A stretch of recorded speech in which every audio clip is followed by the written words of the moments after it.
सलाम. या ठिकाणी आज आपण रूथ या देवाच्या सेविकेविषयी पाहणार आहोत.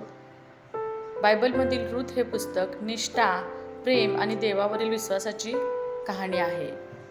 मोवाबी स्त्री रूथने आपली सासू नामी हिच्या प्रती दाखवलेलं अपार प्रेम, अपार निष्ठा आणि देवाला स्वीकारल्यामुळे तिला मिळालेले आशीर्वाद, तसेच तिचे बोआजशी लग्न होऊन दाविदाची पणजी बनण्यापर्यंतचा प्रवास या ठिकाणी वर्णिला आहे.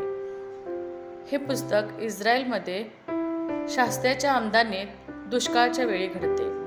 नामी नावाची इस्रायली स्त्री पती आणि 2 मुलांसह मोवाब देशात गेली.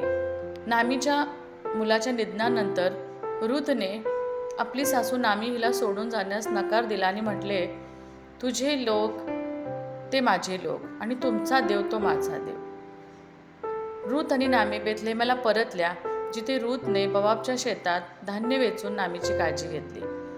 रूथच्या चांगुलपणावर प्रसन्न होऊन तिचा नातेवाईक बोआज याने तिच्याशी लग्न केले आणि त्याच्या पोटी ओबेद नावाचा मुलगा झाला, जो पुढे दावीद राजाचा आजोबा बनला. रूथचे पुस्तक हे शिकवते की परदेशी असूनही जो व्यक्ती देवावर विश्वास ठेवतो आणि निष्ठावान राहतो त्याला देव आशीर्वाद देतो. ती येशू ख्रिस्ताच्या वंशावळीतली एक महत्त्वाची स्त्री मानली जाते. ही एक अत्यंत भावनिक आणि विश्वासाला बळकटी देणारी कहाणी आहे, जी बायबलच्या जुन्या करारामध्ये आढळते. थँक्यू.